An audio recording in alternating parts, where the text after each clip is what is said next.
बिस्मिल्लाहिर्रहमानिर्रहीम। अस्सलाम वालेकुम डियर स्टूडेंट्स, कैसे हैं आप लोग? उम्मीद है आप लोग खैरियत से होंगे। स्टूडेंट्स, आज हम प्रैक्टिकल नंबर 27 जो है वो सोल्व करेंगे। उसकी स्टेटमेंट देखते हैं, उसके बाद फिर इसको सिंप्लीफाई करते हैं। ये जो स्टेटमेंट मैं आपको दिखा रहा हूँ, ये आपने एज इट इज अपनी कॉपी के ऊपर जो है वो लिखनी है। ये है जी आपके पास 492 candidates for scientific post give particular of their university degree and their hobbies. The degree were in either mathematics, chemistry or physics, and the hobbies could be classified roughly as music, craft work, reading or drama. The data are presented in the following table. Discuss the association between the two criteria of classification, that is the degree and the hobbies. Use alpha is equal to 0.05.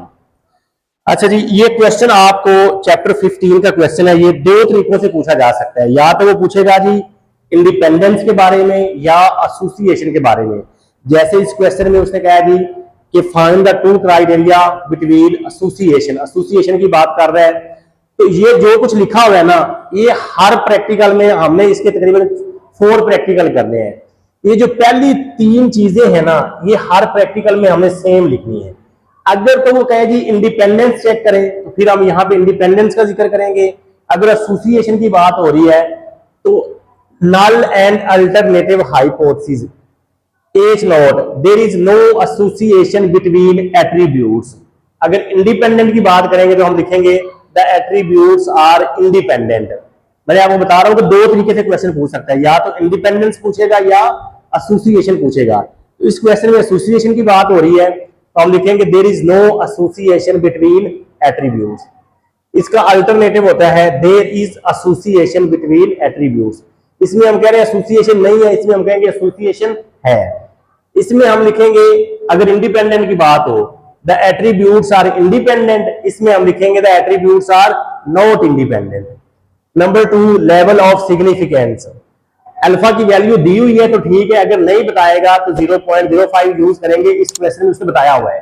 बात ये होता है वो alpha की value नहीं बताता तो फिर क्या यूज करेंगे, 0.05। नंबर 3 होता है टेस्ट स्टैटिस्टिक। इसमें हमें ये फार्मूला लिखना होता है। Step 4, calculation. कैलकुलेशन में आपने क्या करना है, जो भी क्वेश्चन आपके पास है ना वो आपने एज इट इज लिख लेना है। ये क्वेश्चन मैंने एज इट इज लिख लिया। ये मैथमेटिक्स है, आपने पेपर में मुकम्मल लिखना है। मैंने ये शॉर्ट फॉर्म में लिखा हुआ है। मैथमेटिक्स लिखेंगे, केमिस्ट्री लिखेंगे, फिजिक्स लिखेंगे। ये चीज हमें ये नीचे जो है यहां पे भी टोटल आएगा TOTL। ये रोज मैंने खुद बनाई है, ये कॉलम मैंने खुद बनाया है। ये टोटल हम फाइंड करेंगे जी। इन तीनों वैल्यूज को ऐड किया तो ये आपके पास आ गया 124। ये टोटल उसने आपको बुक में भी निकाल के दी हुई है। अगर नहीं निकाल के देगा तो फिर आपने खुद फाइंड करने हैं। इन तीनों वैल्यूज को ऐड किया 10, इन तीनों को ऐड किया 187, इन तीनों को ऐड किया 80। कॉलम वाइज इन 4 वैल्यूज को ऐड किया तो ये आपके पास आ रहा है 77। इन 4 को किया तो ये आपके पास आ रहा है 292। इन 4 को किया 123। इन तीनों को ऐड करें और इन 4 को ऐड करें तो आंसर यहां पे सेम आना चाहिए। मतलब इन 4 वैल्यूज को ऐड किया तो ये आंसर आपके पास आ रहा है 492। तो इन 3 को ऐड किया तब यही आएगा, ये आंसर सेम आएगा। कॉलम वाइज टोटल कर लें या रो वाइज टोटल कर लें, आंसर आपके पास सेम आएगा। ये हमारा चल रहा था जी स्टेप 4। अभी ये कैलकुलेशन चल रही है। अब ये मैं रेज करने लगा हूं क्योंकि आगे जगह कम है तो ये रेज हमें करना पड़ेगा। सबसे पहले जी FO। F से मुराद फ्रीक्वेंसी, O से मुराद ऑब्जर्व्ड फ्रीक्वेंसी। अब ये क्या होती है, ये जो वैल्यूज हमें गिवन है ना, ये ऑब्जर्व्ड फ्रीक्वेंसी है। सबसे पहले 24, उसके बाद 83 के बाद 17 के बाद 11 के बाद 62 के बाद 28, 32, 121 34 10 26 44 और लास्ट पे 80। ये रेंज, ये हमारे पास क्या आ गया, एफ ओ ऑब्जर्व फ्रीक्वेंसी। ये टोटल नहीं लिखने, ये टोटल हमने खुद फाइंड किए हैं। ये जो वैल्यूज है ना टोटल के बगैर 3 6 9 12 ये वैल्यूज आपने लिखनी है, वो मैंने लिख ली। उसके बाद है जी एफ ई। एफ ई कैसे फाइंड करना, सिर्फ इसमें यही काम है। ई से क्या मुराद है, एफ से मुराद वही फ्रीक्वेंसी, ई से मुराद एक्सपेक्टेड फ्रीक्वेंसी। अब एक्सपेक्टेड फ्रीक्वेंसी क्या होती है, जो हम खुद फाइंड करते हैं, वो कैसे करनी है वो हमने देखना है। हमने यहां पे देखना है सबसे पहले क्या लिखा हुआ है 24। मैं एक दो करके बता दूंगा, बाकी फिर मैं डायरेक्ट लिखूंगा। 24 यहां पे देखें कहां पे लिखा हुआ है, ये इसके सामने रो वाइज टोटल, ये वो है 124 multiply by column wise total. ये रो वाइज टोटल था, कॉलम वाइज टोटल क्या है, ये है आपके पास, इधर लिखा था मेरे पास, वहां पे थोड़ा सा ये है 77। क्या है 77। रो वाइज टोटल लिख लिया हमने 124, उसको मल्टीप्लाई करना है कॉलम वाइज टोटल, वो क्या है 77, और डिवाइड करना है ग्रैंड टोटल। ग्रैंड टोटल कौन सा होता है, ये वाला, ये जो है ये आपके पास क्या है ग्रैंड टोटल। मतलब कॉलम वाइज को ऐड करने से, रो वाइज को ऐड करने से जो आंसर आया है वो ये है, ये ग्रैंड टोटल। इसको हम डिवाइड करेंगे 492 से। तो जी 124 को मल्टीप्लाई किया 77 से, डिवाइड किया 492 से, तो ये आपके पास आंसर आ रहा है जी 19.41। उसके बाद नेक्स्ट आपने लिखा हुआ है 83। अब 83 के लिए चेक करते हैं जी, ये काम आपने रफ अमल में करना है, अगर आप डायरेक्ट कर सकते हैं तब भी कोई मसला नहीं है। 83 ये है, रो वाइज टोटल तो वही है 124 मल्टीप्लाई कॉलम वाइज टोटल, ये 83 है, इसका कॉलम वाइज टोटल क्या है 292, और डिवाइड किससे करना है ग्रैंड टोटल 492 से। 124 को मल्टीप्लाई किया 292 से और डिवाइड किया इसको 492 से, तो ये आपके पास आ रहा है जी 73.59। नेक्स्ट 17 देखें जी, ये है रो वाइज टोटल तो वही है 124, कॉलम वाइज टोटल, इसका जो कॉलम वाइज टोटल है वो है 123, और डिवाइड किससे करना है जी ग्रैंड टोटल 492 से। 124 को मल्टीप्लाई किया 123 से, डिवाइड किया 492 से, तो ये आपके पास आ रहा है जी 31। अब बाकी मैं डायरेक्ट करूंगा जी, मैंने समझा दिया कैसे करना है। उसके बाद देखें 11, ये रो वाइज टोटल और ये कॉलम वाइज टोटल। 101 को 77 से करेंगे मल्टीप्लाई और डिवाइड करेंगे 492 से, तो ये आपके पास आंसर आ रहा है जी 15.81। नेक्स्ट 62, ये 62 101 को मल्टीप्लाई करेंगे 292 से और 492 से डिवाइड किया, तो ये आपके पास आ रहा है जी 59.9428। Row wise total 101, column wise 123, इन दोनों को मल्टीप्लाई करेंगे और 492 से डिवाइड किया, तो ये आपके पास आ गया जी 25.25। नेक्स्ट है जी आपके पास 29.27, 110.98, 46.75, 12.51, 19, 73, 31, 15, 59, 25, 29, 110, 46, ठीक है 12.51, 47.49 और जी लास्ट पे है आपके पास 20। एक वैल्यू हमारे पास रह गई जी 80 वाली।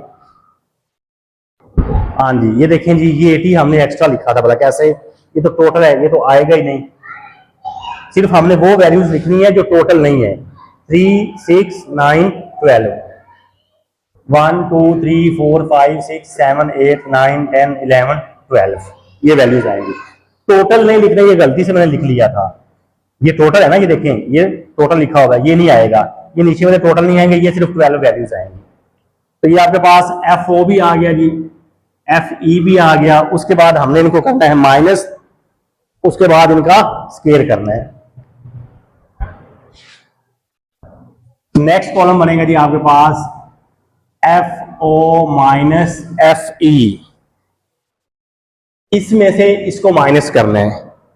तो ये आपके पास आ गया जी 4.59, 83 में से इसको माइनस किया, 9.41, नेक्स्ट इसमें से इसको माइनस किया, -14, नेक्स्ट -4.81, नेक्स्ट 2.06, 2.75,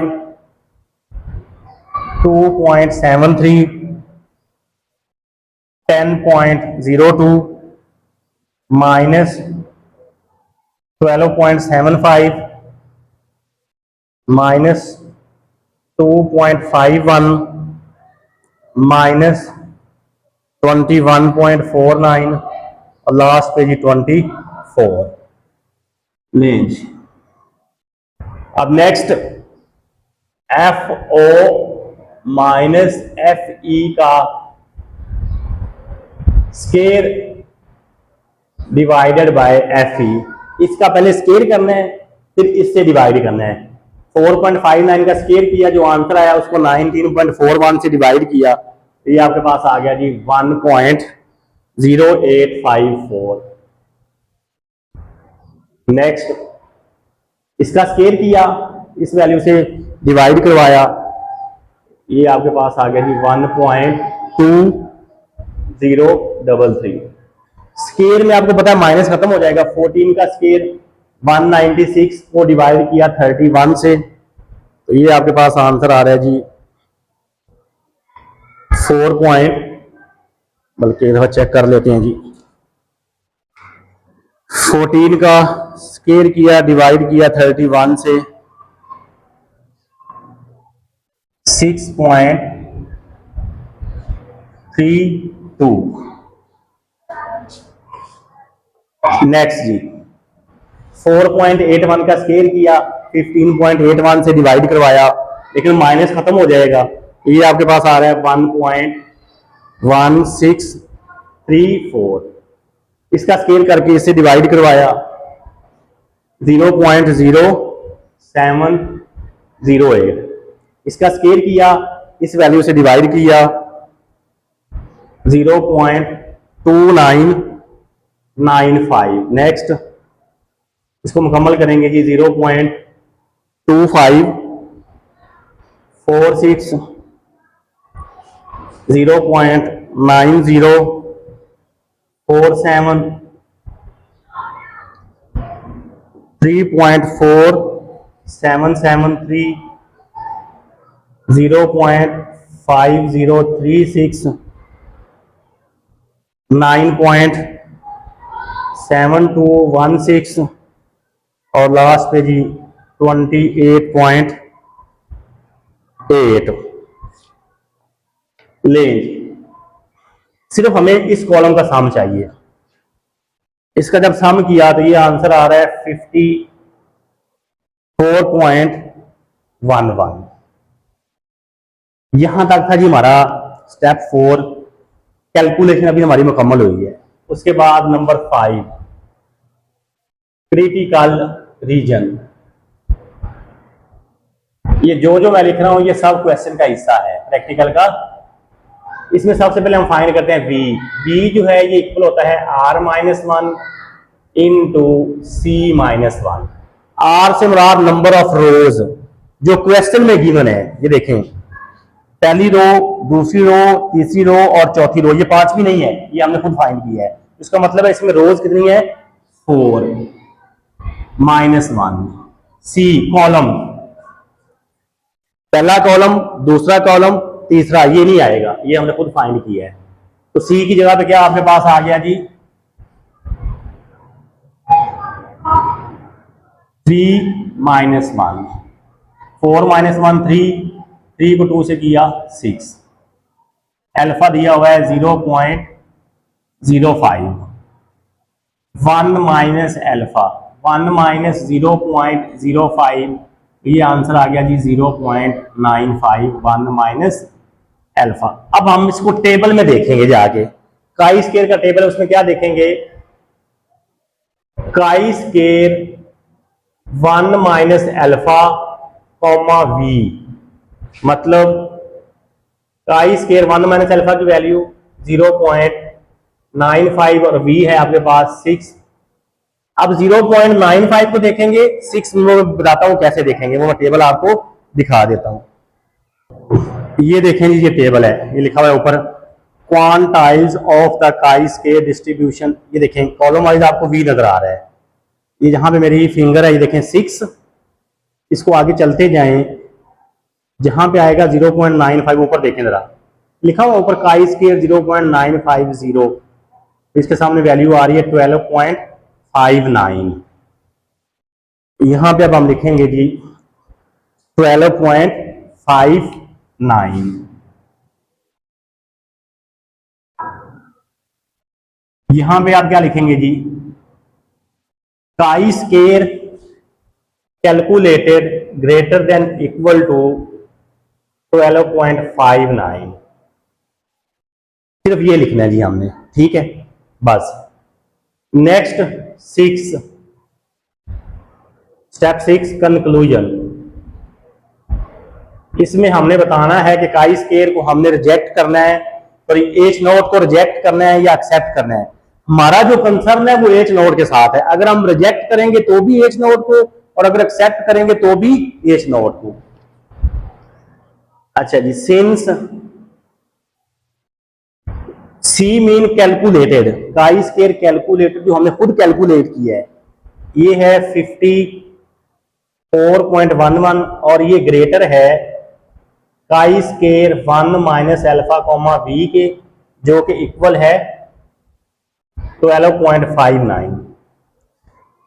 और हमने यही कहा था कि अगर काई स्केयर कैलकुलेटेड जो है वो टेबल वाली वैल्यू से बड़ा होगा तो एच नोट को रिजेक्ट करेंगे। तो सिंस काई स्केयर कैलकुलेटेड जो है वो टेबल वाली वैल्यू से बड़ा है, so we reject H naught. जब हम एच नोट को रिजेक्ट करेंगे तो एक्सेप्ट किसको करेंगे, एच वन को। तो एच वन क्या कह रहा है, there is association between attributes. So बल्कि यहां तक लिख दें, आपने आगे कंफ्यूज हो जाना है, यहां तक भी लिख देंगे तो आपको नंबर पूरे मिलेंगे। अगर काई स्केयर जो हम खुद कैलकुलेट करेंगे टेबल वाली वैल्यू से छोटी होगी तो एच नोट को एक्सेप्ट करेंगे, अगर जो काई स्केयर हमने खुद कैलकुलेट किया है वो टेबल वाली वैल्यू से बड़ा होगा तो एच नोट को रिजेक्ट करेंगे। लेंगे स्टूडेंट, ये था आपका प्रैक्टिकल नंबर 27, जिसमें उसने कहा था जी डिस्कस द एसोसिएशन या टेस्ट द एसोसिएशन, वो हमने कर लिया। आज के लिए हमारा यही काम है। अगर आप चैनल पे नए आए हैं और अभी तक आपने चैनल को सब्सक्राइब नहीं किया तो जल्दी से चैनल को लाइक कर दें, सब्सक्राइब कर दें, और बेल आइकन को आपने लाजमी प्रेस करना है ताकि आने वाली हर नई वीडियो का नोटिफिकेशन आप तक पहुंच सके। एक नई वीडियो के साथ दोबारा फिर मिलते हैं, अपना ख्याल रखिएगा, अल्लाह हाफिज।